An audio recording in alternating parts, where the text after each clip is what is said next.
ഇവിടെ പല സർവകലാശാലകളുടെയും വൈസ് ചാൻസലർമാർ ഗവർണറുടെ തീരുമാനത്തിനെതിരെ കേസ് നടത്താൻ, അതായത് അവരുടെ സ്ഥാനം പ്രൊട്ടക്ട് ചെയ്യാൻ, ഈ വൈസ് ചാൻസലർ എന്ന് പറയുന്ന ആളിൻ്റെ സ്ഥാനം പ്രൊട്ടക്ട് ചെയ്യാൻ വേണ്ടി കേസ് നടത്താനായിട്ട് വലിയ തുക സുപ്രീം കോടതിയിലേക്ക് സീനിയർ ലോയേഴ്സിനെ വെച്ച് അങ്ങ് നടത്തും, സീനിയർ അഡ്വക്കേറ്റ്സിനെ വെച്ച് നടത്തും.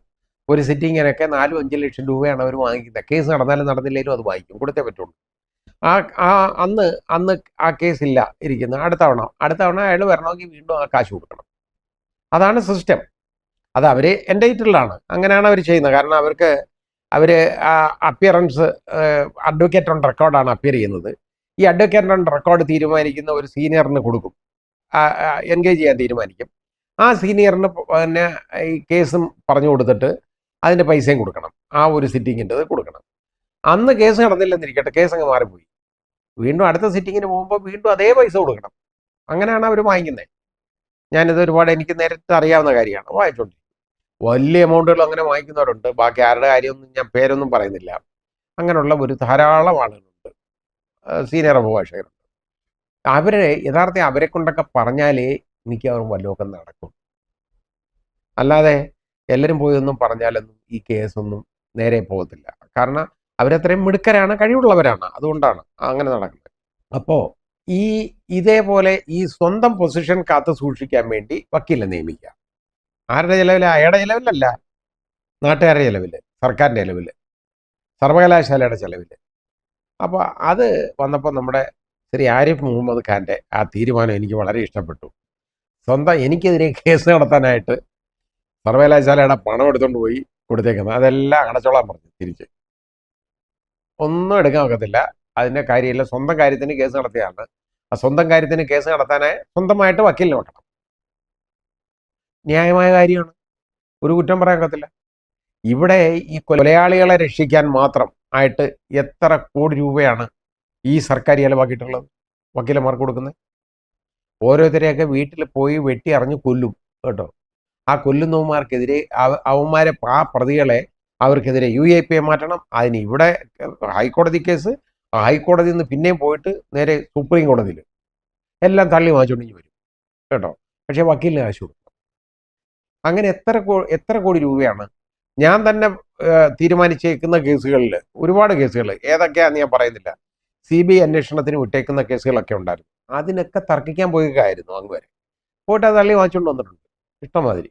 അതിനെല്ലാം കോടിക്കണക്കിന് രൂപയാണ് ഈ സർക്കാർ ചെലവാക്കിയിട്ടുള്ളത്. നല്ല കാര്യത്തിനല്ല, കൊലയാളികളെ രക്ഷിക്കാൻ വേണ്ടിയാണ്. അതും രക്ഷപ്പെടുത്തിയോ? ഒന്നുമില്ല. പക്ഷേ അതിന് ശ്രമിക്കും.